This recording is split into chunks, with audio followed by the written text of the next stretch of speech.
Hey guys, here we are for another Toolbox talk, stunt rigging Toolbox talk, and today we're going to get into the other room.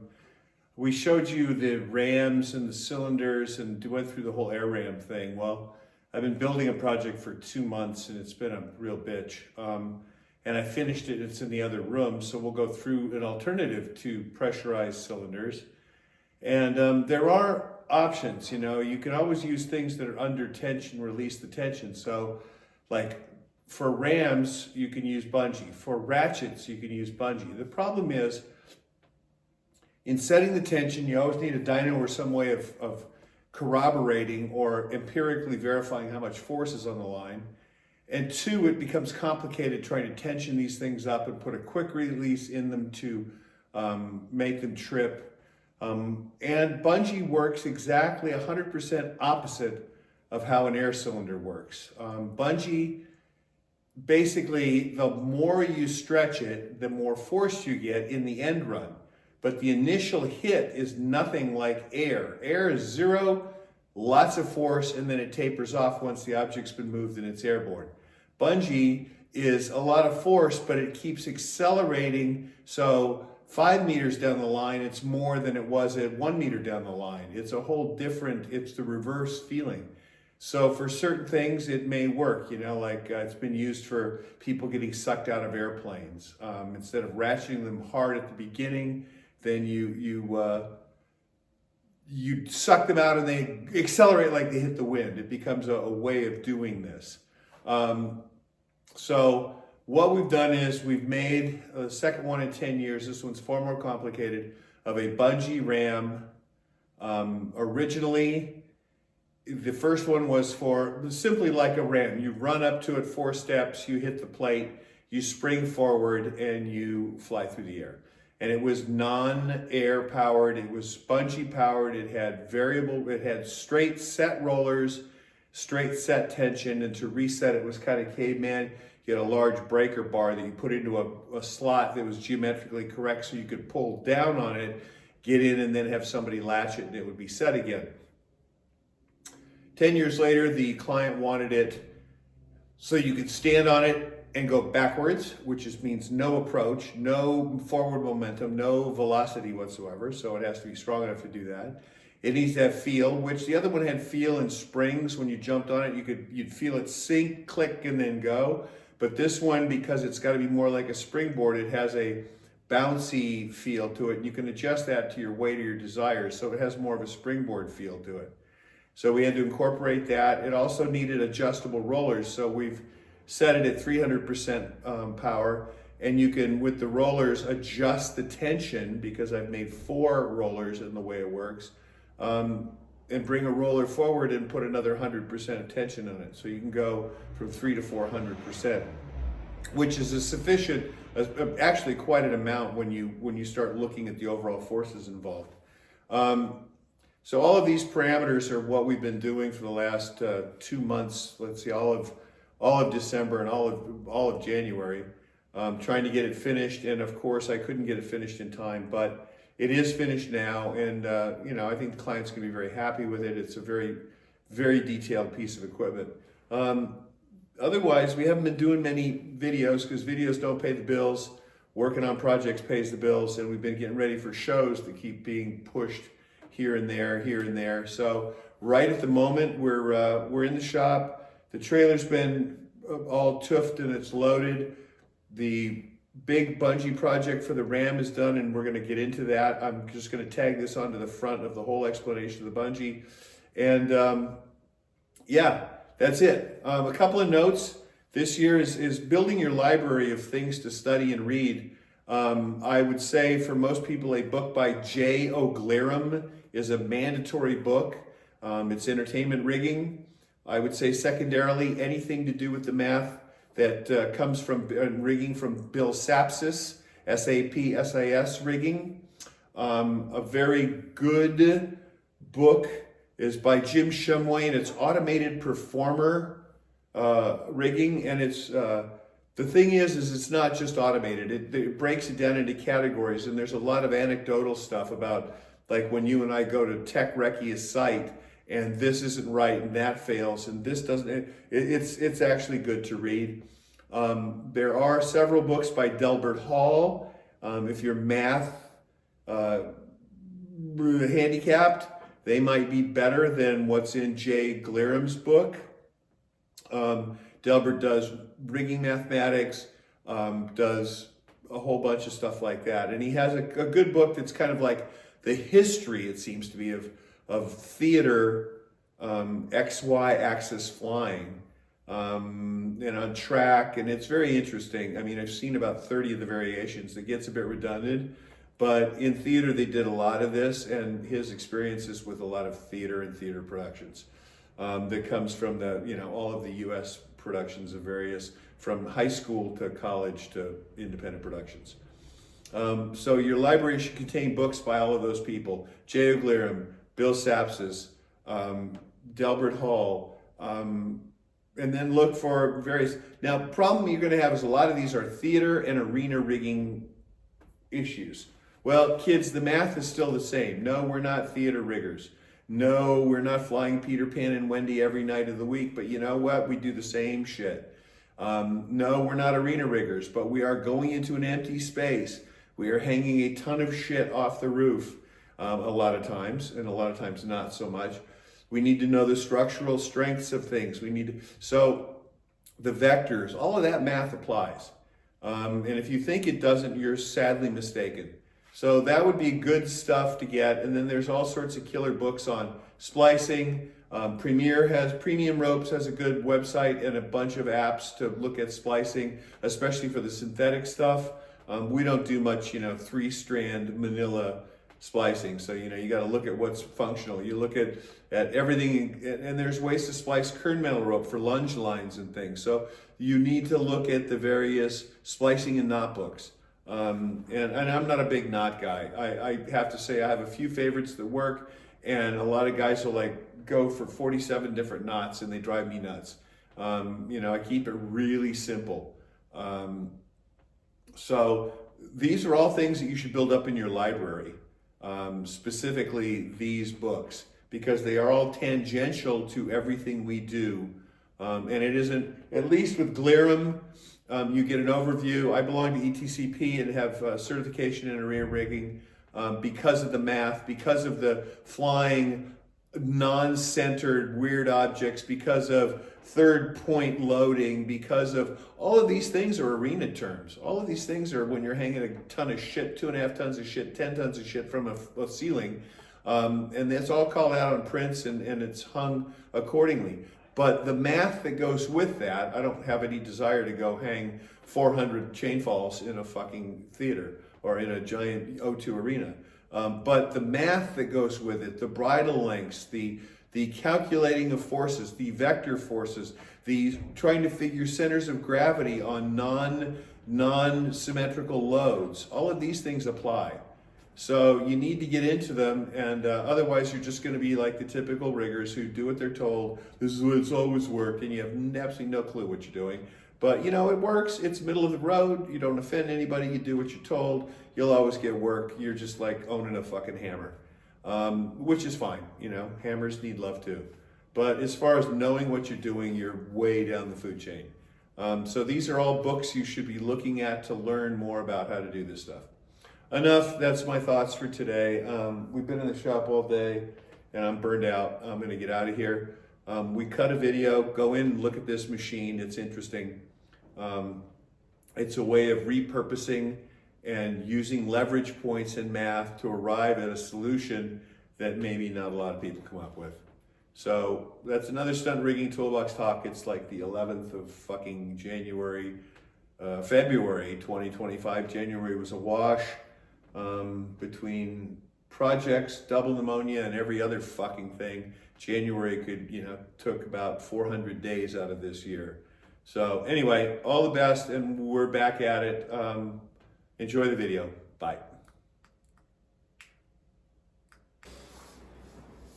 Hey gang, we're here today in the back side of the shop, the actual working half. Some people have been writing in wondering what I'm up to. I haven't posted a lot. I've been engaged in this project for, 2 months to designing and building, and it's taken a lot of effort and time because it's a little particular. Otherwise, having double pneumonia kind of put a crimp in things the last few weeks. So just trying to do a video on this piece of equipment today. We did one on air ramps the other day, which I love. But some people are allergic to them in terms of pressure. They don't get it. They need compressed air or nitrogen. Well, I won't get into that discussion. But they need, basically high pressure air. And they don't get the whole concept. And it seems like a lot to bring on a trigger box and a ram. And you know what? I'm not going to argue with them. It's like, if you don't get it, you don't get it. But 10 years ago, I built a thing that's basically like an air ram, or better than a mini tramp, where it looks like this. You run up, you bounce on this, it triggers it and throws you. So it's just like an air ram would be. 10 years later, the same person, and has used it for 10 years, and it has functioned. It was quite the dinosaur piece. Simple manual reset using a big leverage bar, a manual trigger that when you jumped on this platform and it flexed to a certain point, it triggered the device, and it didn't operate on air. So 10 years later, the mandate was to make one you could stand on and go backwards. You didn't need a run up. It was strong enough. And similar concept, but it's way more involved. So if you can't use compressed air, which I love, and air cylinders, which are simple, there's a couple alternatives. And for this, we used bungee. 10 years ago, I made rollers, basically a glorified bear trap or mouse trap. Instead of the pivot being at the bottom in the front, as it would be on an air ram, this pivots in the middle, so the pivot's up high. And you have a lengthened front and a lengthened back that will allow you to have the correct amount of leverage with the correct amount of stretch on bungees. The difference is air rams hold zero kinetic energy when they're at rest, meaning there's no air, there's no force, there's no nothing. A bungee ram, which people have used bungee ratchets, bungee needs to be stretched to a tension point and held there, so it holds a lot of kinetic energy. So it brings its own world of hurt to it because you have to set it. So unlike a bungee ratchet, it'll work, but it pulls differently. It starts slow and speeds up as it goes, because as the bungee continues to contract over distance, it gets faster. Whereas an air ram, you can hit hard and back off. Exact opposite ways of doing things.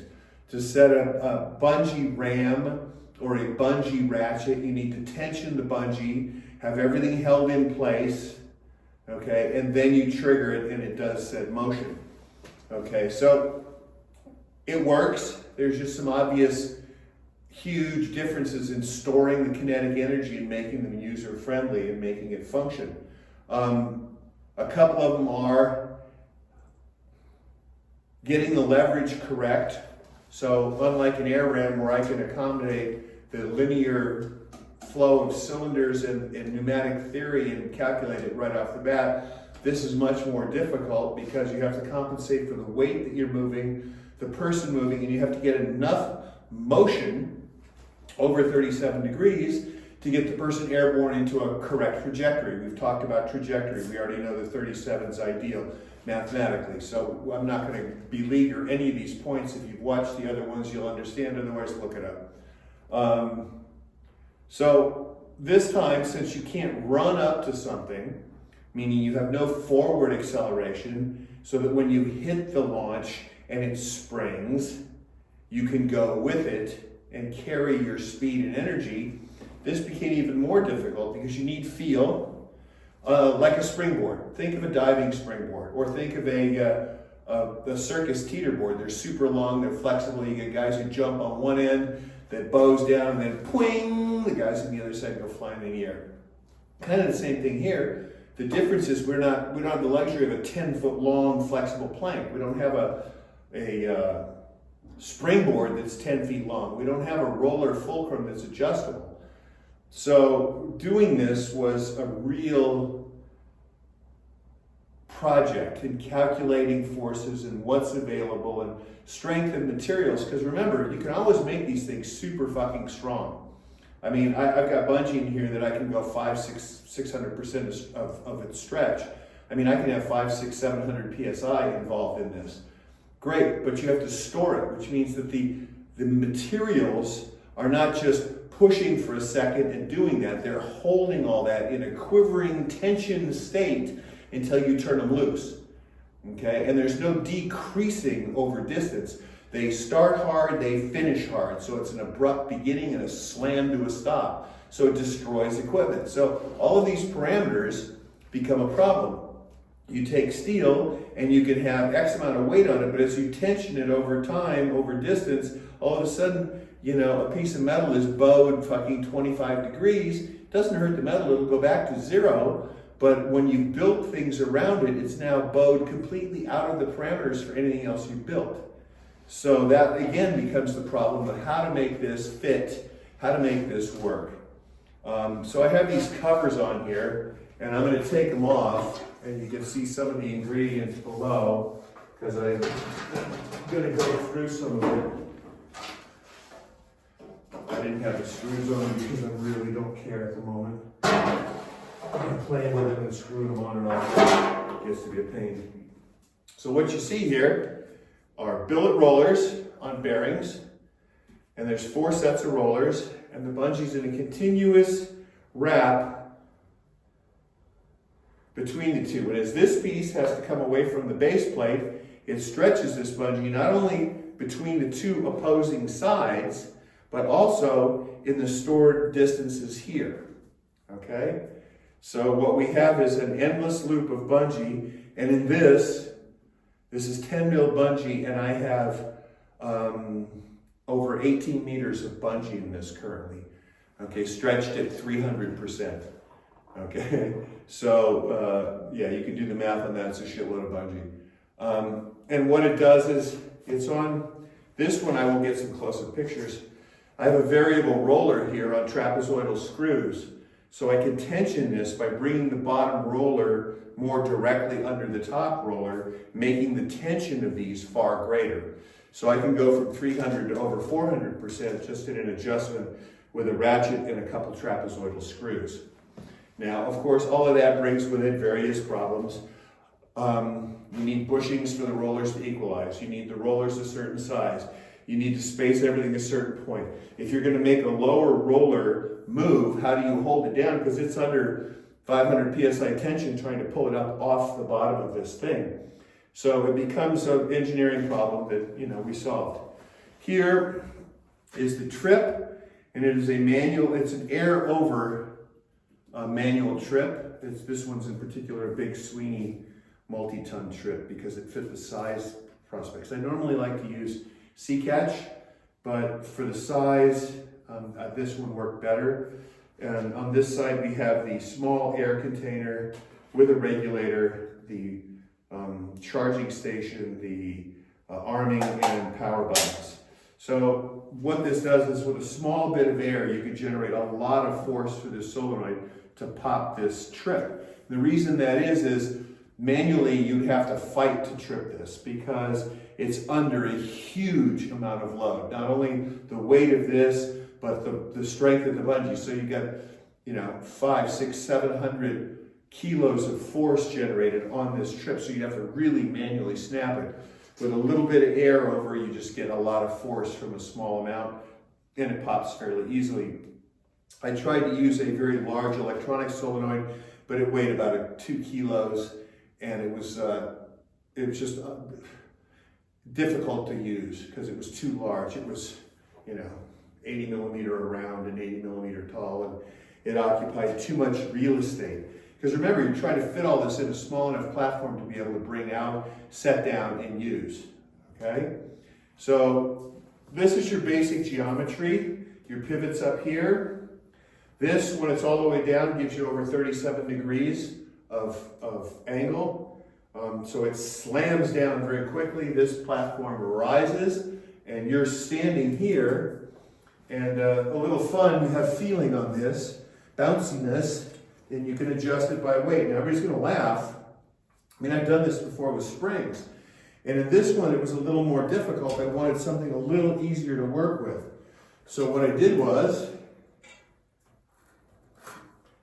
tennis balls. Now, funny enough, I looked at airbags, which was my first choice down there, was airbags. I could vary the tension, vary everything on them, which is nice, okay? But it overcomplicates this device, and there were no readily available airbags in Europe. I could have found them all day long in the States, but nothing readily available here in Europe because of all the fucking regulations with how things with air and blah, blah, blah are mounted. It becomes a bitch. So rather than hunt for the Easter egg from hell, I started wondering what I could get for the proper rebound. And funny enough, tennis balls have to have a certain durometer, they have to have a certain pressure, and they have to have a very specific diameter, okay? Because they're used in tournaments and sports, so they're heavily regulated. So I thought, So what I did was I made holders for these that you could move in various places, and then you can adjust how much rebound you want to have based on the body weight of the person. So you could stand on this and bounce up and down like a springboard, and when you hit the bottom of your stroke, trigger it, and you and this whole platform move up. So you can actually work it like a springboard. And you have enough space here for a variety of ways of creating force. You can stagger them, you can add them all in one, there's a million options here based on body weight and preference.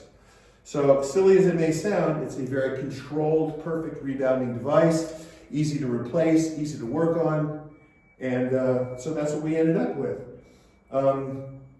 So this is on its own pivots and bushings and everything, and then the main frame it's attached to, and it has a leash that goes on me, which I don't have on currently. So it can't, when it hits the top, have this snap forward. Okay, because you understand this whole bottom frame here comes up together, and it will leave the rebounding tennis balls on the base plate, which is all fine and dandy. You have large rubber stops here, but when it comes to a dead stop here, with all of this force, this, because it's on a pivot, has to stop somewhere. It needs a leash, so it's leashed down, okay? And that's it. So everything's gusseted, everything's cross-braced, everything is triangulated, because when I had this wound up over 500%, you could see the huge difference in bowing of the plate, of the frame, even with this much cross-bracing and triangulation. And then you run into the problem of, yes, I could make it so it has 0, but you're also going to weigh a ton, which takes away from what you need force-wise to motivate this in a person through the air. So these are the oddball fucking projects that come along that we build, and we put safeties in things. We've got the power system here, and it's on a, this is now come off of a huge plate, a 12 millimeter steel plate. So the device weighs, the plate weighs 100 kilos. Device is another, call it 50 max, 40 max. So 2 people can pick this up, walk in, set it down. It ain't gonna go anywhere, and away you go. And yeah, this is the basics for a bungee ram. And the adjustment comes in how many wraps you have here, and there's a formula for that. And here, I will do some close-ups, but here you have the rollers which get tighter or looser, and there are, right now they're set, they're parallel, they're perfect, and there's marks on both sides so you can do them equally and have exactly the same measurements on both sides. Now, the other issue is once this is triggered, how the fuck do you get this from slammed against this plate back up to this point and reset that trigger? And what we did this time was we used a huge trapezoidal screw, because this is doesn't just go up and down vertically, it's on an arc. So as this comes down, it goes back 100 mil. As it comes up, it goes forward 100 mil. So you need a way of putting something in here so that it fits barely at the bottom, and as it comes up, it can roll to the back. So you get 100 mil of travel without having to change your point. So what we do is we made a collar, we put a bearing on the end of the trapezoidal screw. It's over here. I just put a coat of paint on it because it needed one. But you can see here, forget the paint for the moment, it fits in the device, has a bearing on the bottom. This tip goes in here, and as you thread this up and down using this 30mm hex nut, I machined all of this for this, it pushes this like a screw jack, oh, that's what it is, and it takes it from its bottom position by spinning a ratchet up to its set position. It also, because it's captive in here, provides a safety, so at any point as this is going up, you can't have it pop or hurt anyone because it's captive on this. It cannot come down. And just to give you an idea of the strength, this is a 30mm shaft here, kids, of solid steel. Even though it's threaded, it's a 4-way trapezoidal screw. And it has a bearing snap ring into the bottom. So basically you put it into the slot, and when it's fully set, it's like this. And then you loosen it, you take it out, and you're set after you've set your trip and put your safety in, and you're ready to go. So, needless to say, all of these things are a bit finicky when it comes to spacing and design. And since no one's built one of these, I'm the only one that's built the first one and now this one, the directives were adjustable roller, which we have, a reset that doesn't involve the breaker bar and 4 men and a trained monkey trying to overcome force on this. We just use mechanical advantage and take it up. I did have to concede to a little air on the trigger, but that's just because of the forces involved. And it's, I mean, literally you can pump it up with a bicycle pump. You use 50 PSI and the tank holds multiple shots. So it's not a big deal. So this is what we've been up to. And this is the device. It's the bungee ram. It's the second iteration. And these are how the screws operate. You just adjust them here. So if you want to move it forward, you take 5 turns here, 5 turns there, 5 turns here, 5 turns there. If you're sharp, you just have an electric impact gun, zip, zip, zip, zip, zip, and you have to do them side to side because there was no way to put it in the middle because the middle then eats up all the space for this shit. Again, you put 10 pounds of shit in a 5-pound sack. What you have here is a variable, adjustable, stationary device that you can go off backwards or forwards. It has rebound, has a feel to the bounciness of it. When you set it here, I mean, if I take the second row of balls out for a light bit of weight, there you go. If you're a light performer. Or I could put 2 up here in front, which gives me even more, so there. Or I could take these and stagger them back to the second row, and now I'm much stiffer for a much higher body weight. Okay? And all of this allows you to get a feel, bounce, bounce, bounce, trigger, and go. So that's it, and then the covers, of course, are to keep you out of the way of all of these moving parts, as they tend to not be hand-friendly.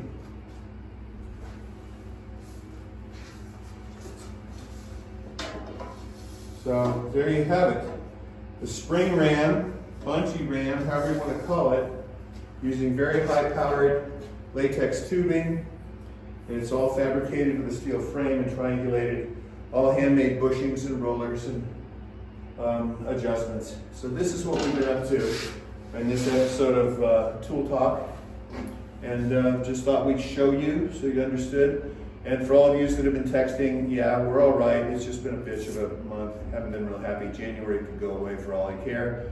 I was stuck doing this all of December through the holidays and into January until I got really ill. So it's been a bit interesting, and I just thought I'd take a time and show people. And no one really understands what it takes to design this first and then build it second.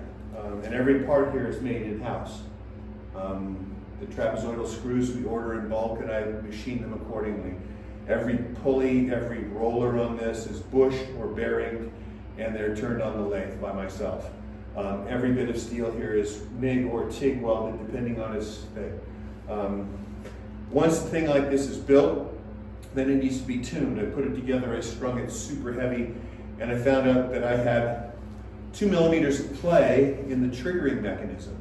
Doesn't sound like a lot, but at 500% Benji stretch, that becomes a huge amount of flex and movement in the overall frame to account for. So I had to take the whole trigger part hard face the whole inside of the release mechanism and recut it to a 0 tolerance so I could eliminate those 2 millimeters of fuckabout, which brought this back to a very nice, it took out 50 millimeters of play in the overall reset point, which doesn't sound like a lot, but when things are based on a set of numbers and a place, if they don't go there, then you can't reset, you can't make things happen, so everything has to be based on that. So these were all things that had to be done. And now it's basically human trial ready, and it has plenty of room for acceleration and movement to go up in power, but we'll see how it works. Anyway, just this is the kind of shit we build when we're not working shows. These are the weird projects we get involved with, one of a kind, very specialized stunt equipment, besides making ratchets, besides making gold tails, besides, rudimentary things like spreader bars, etc. But the fact is, it's all the same thing. You have to do every step correctly. It takes a huge amount of time, machinery, and design time, and it's all handcrafted. I won't get into it. This client's really good about it, but I won't get into the reason most of the stunt guys don't do this kind of stuff is because A, it is far and away too difficult and expensive to do, because they think everything should be dirt cheap.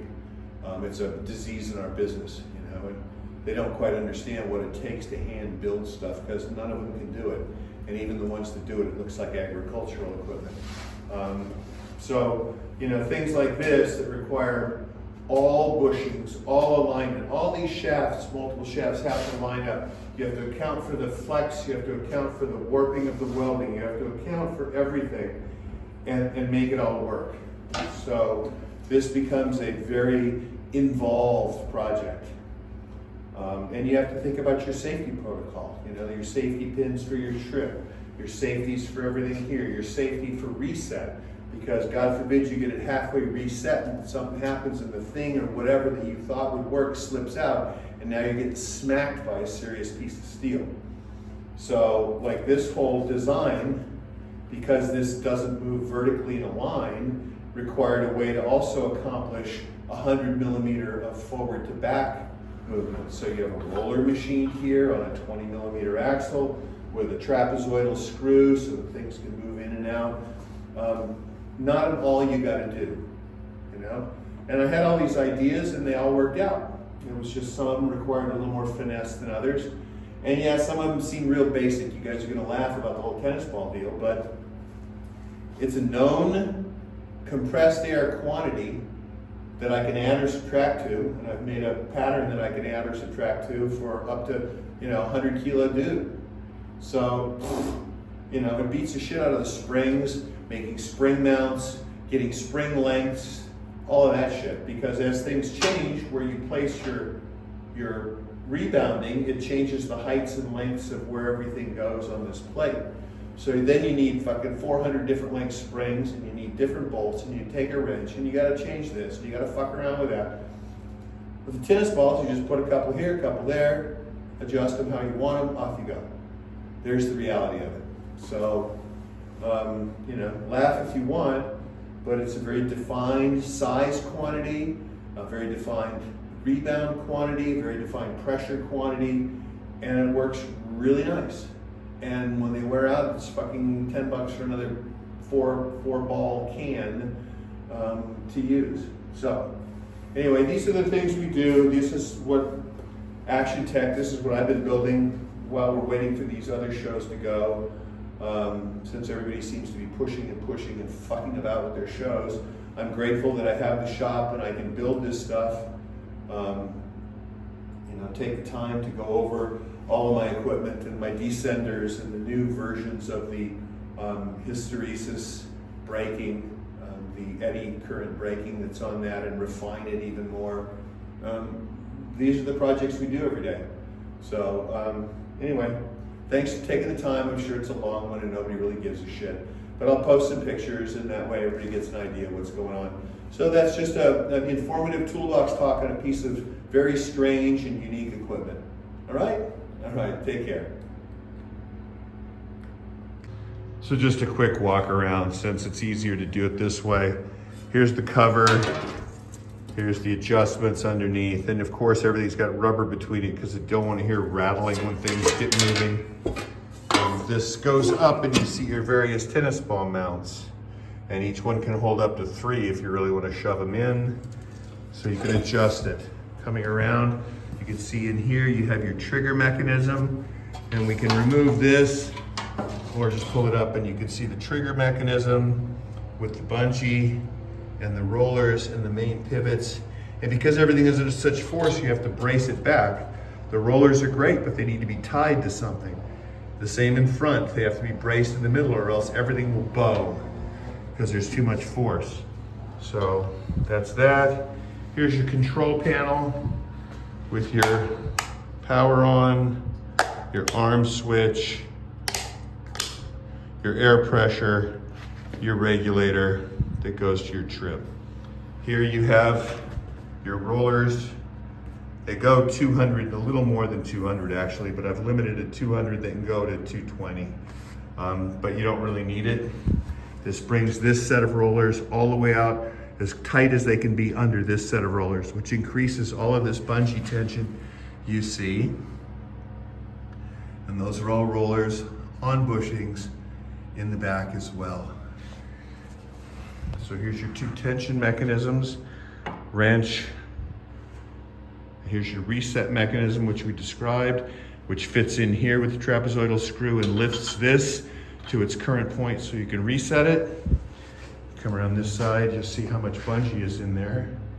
And you see also that everything's gusseted. You notice this is all gusseted here, spot and plug welded, bushings, steel bushings on all of the shafts so that we don't rely on just the strength of the wall of the tubing.